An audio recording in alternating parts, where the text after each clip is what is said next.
Fala pessoal, eu creio que seja episódio 4, 5. Depois eu vou ver, eu coloco aí, eu estou empolgado, estamos no final. Vamos lá. O mar de vidro projetou por baixo o efeito, ou a criatura, ou o ser, ou a manifestação, o que for, que estava vindo lá de baixo, fazendo aquele barulho e enlouquecendo a todos. Quando aquilo emergiu, ainda que pela metade, mostrou-se ser uma forma totalmente arredondada, global, mas ela parecia se mover e mostrava como que veios, como se fossem veios líquidos ali dentro, como se fosse uma água e o óleo tentando se misturar e não conseguindo. A visão daquilo é tão estarrecedora que todos eles sofrem impacto. E o impacto será 3. Se qualquer um deles perder no teste, independente da quantidade, eles vão tomar 3 de insanidade. Teresa deixa de lado toda a sua pose aristocrata e também cai de joelhos, seus joelhos que talvez nunca tenham encostado o chão. Ela olha e se trava, ela quebra aquele suporte de cigarro ainda ajoelhada e ela olha para frente e diz: não, vocês não vão me levar, eu não vou enlouquecer. Já o seu Boyd também é impactado pelaquela visão, porque não é só a visão, é todo o efeito que aquilo causa. É como se fosse uma esfera radioativa, mas a radiação não é uma radiação física, é algo de cunho espiritual, transcendental, não sabe dizer ainda ao certo. Bem, aquilo chapa a mente do Sr. Boyd, que quebra em pedaços. Ele acaba desenvolvendo uma fobia, de uma certa forma, que será... Ele tem desidofobia. Ele já tinha algo parecido, que é medo de tomar decisões. Bem, ele agora terá muito problema para isso. Ele se joga ao chão e fica em posição fetal, parado. Ele não faz nada, ele fica parado com o olhar fixo. Querido, levante. Eu sei que... Eu entendo o que está passando. Célia olha aquilo tudo espantada e olha aquela manifestação estranha que parecia falar com ela no íntimo dela. Ela sente literalmente que não adiantou nada. Tudo que ela chamou de vida, todo o passado e o presente, o futuro, não é nada. Célia, no fundo, ela não deseja morrer, ela deseja não existir. Infelizmente, a mente de Célia também se espedaça. E ela sofre 3 de insanidade também. E nisso, uma fobia, 22, caso o medo de gatos não dá, 20 de novo, 29, medo de aranha não, porque se fosse alguma coisa parecida que lembrasse a esfera, eu até entenderia. 68. Espectrofobia, medo de fantasmas ou espectros. É um medo que todos têm, só que ela agora, qualquer coisa que possa lembrar isso ou insinuar isso vai travá-la.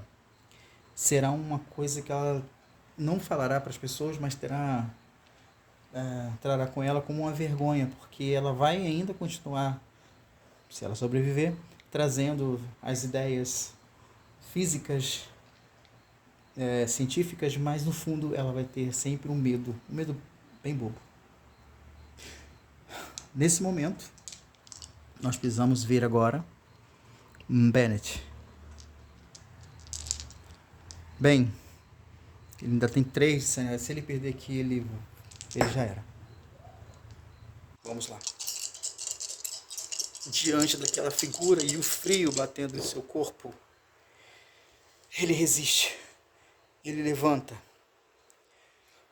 Mesmo tremendo, ele olha para aquele ser, ou manifestação, e do fundo da alma dele ele faz o maior pedido que ele poderia ter feito. Por favor, eu quero minha filha. É o que ele pede. Bennett sempre se mostrou ser um homem muito sisudo, carcudo, mas ele simplesmente foi forjado dessa forma, buscando uma certa manifestação nova para o mundo. Antes era um pai amoroso, com expectativas de criar sua filha e talvez crescer sua família, e agora era só um homem que buscava nos locais mais inóspitos, como sanatórios e aparições, encontrar de alguma forma a sua filha. O espiritismo foi um caminho para ele, porque de todas as religiões que ele conheceu, era o que dava essa pequena esperança de contato com alguém que já é falecido. E uma das coisas que sempre o frustrou foi que ele nunca conseguiu um contato com sua filha. E diante daquilo que ele acreditava ser a manifestação, talvez, do universo em forma física, e assim como nós nos assustamos olhando um mar, assim como nos assustaríamos dentro de uma floresta densa, assim como assustaríamos diante de um vulcão, ele reconhece que ele também pode se assustar diante de uma esfera estranha, gigantesca, diante de um mar totalmente plano, e que isso talvez seja só mais uma manifestação física de um poder maior. Ele novamente pede: a minha filha, a minha filha. Aquilo, na mente dele, parece ignorá-lo.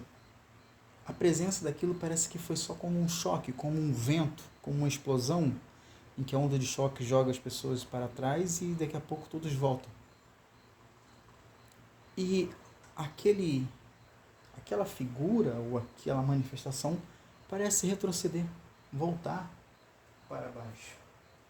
Bennett grita: não, espere, fale comigo, fale comigo. Quando aquela manifestação está quase totalmente submergida, ele pega a arma e aponta para ela. A questão é, Bennett está usando a sua inteligência em fazer isso? Ele crê que esse tiro chamaria atenção? Ele não tem intenção de matar aquilo que ele não sabe se é vivo ou não. Bem, se ele tiver menos resistência, ele vai descarregar a arma naquilo, seja lá o que for. Ele pega a arma e joga põe para cima o cano e espera que aquilo desça. Ele vai olhando e um fenômeno muito pitoresco acontece. Aquele mar plano do nada começa a mover as suas ondas. E a lua agora cria um brilho muito desfocado por causa do vai e vem daquelas ondas. Os barcos começam a fazer o seu vai e vem já conhecido de barcos ancorados no cais. Bennett olha para baixo, ainda com aquele medo de uma rajada de vento. Uma rajada de vento venha. Célia olha para o Sr. Boyd e tenta levantá-lo. Ele ainda está no chão. Ela pede para ele vir, mas ele simplesmente não vai. Teresa o ajuda. Venha, meu querido. Boyd olha para Teresa. Desculpe, eu não pude te proteger.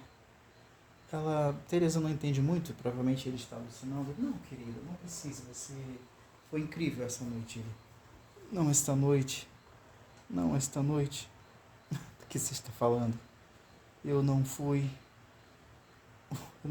um avô presente, não é? Teresa franze as sobrancelhas, mas o que é o que ele está falando diante de tudo que aconteceu? Ela entende e fala, não, tudo bem. Você vai ser um ótimo avô. O Boyd olha para um lado para o outro e ela o conduz até sair da cabine. Célia segue um pouco atrás, mas olhando em volta e tentando não focar o mar. Teresa segue até o carro e chama a Célia, que anda parecendo como se fosse uma senhora velha, com medo de algo. Teresa fala, eu sei, querida, vamos sair daqui. Precisamos sair daqui. Ela coloca o seu Boyd, que novamente fica em posição fetal, atrás do carro. Ele parece muito calmo, mas não se sabe se ele vai conseguir passar dessa. Teresa liga o carro e abre a porta. Célia entra. A sobrancelha de Célia está quase fechando de tanta tristeza e de ter que lidar com isso agora. Teresa acende o cigarro. O que vamos fazer com o Bennett? Célia, eu não sei, eu não sei.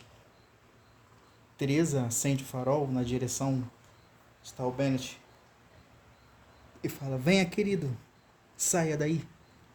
Acabou o seu turno. Ele olha para ela e, meu turno nunca acaba.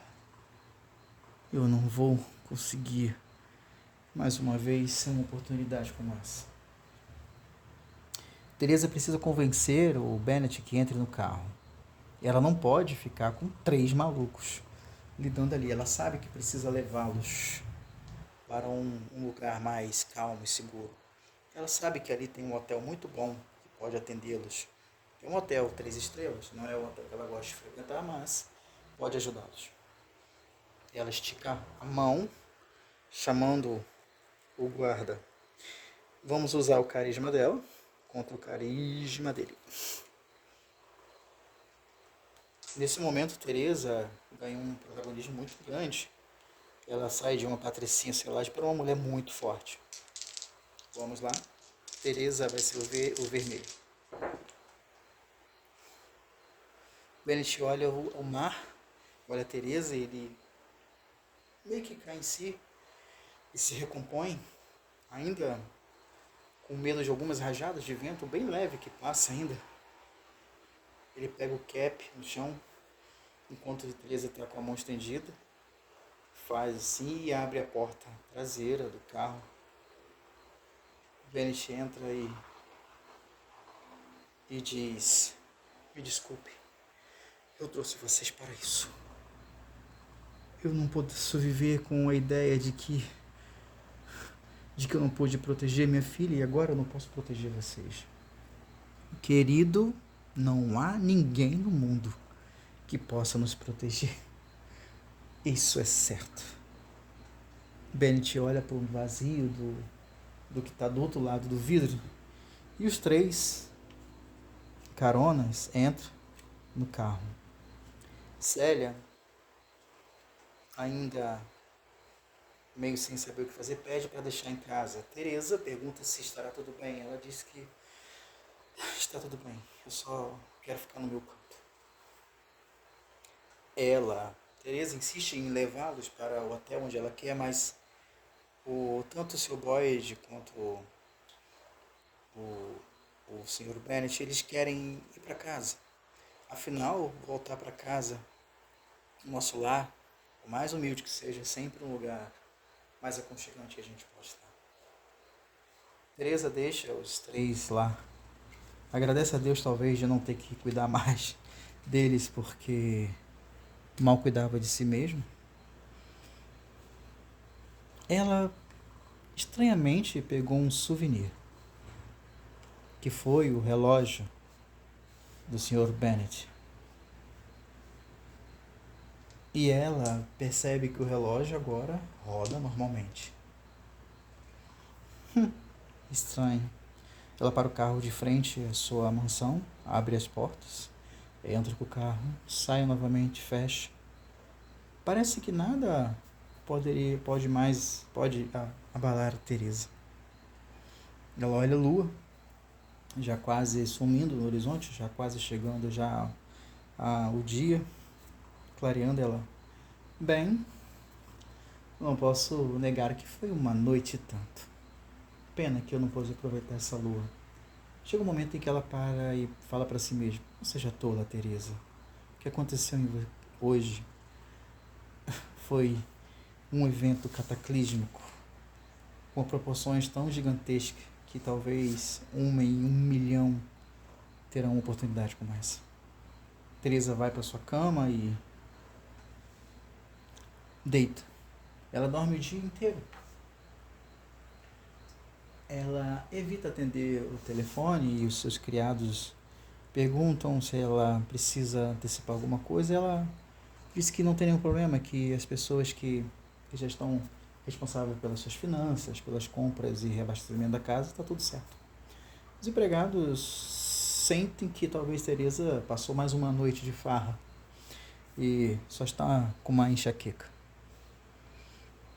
Estranhamente, Teresa evita contato com todos eles. O seu Boyd não volta, não aparece.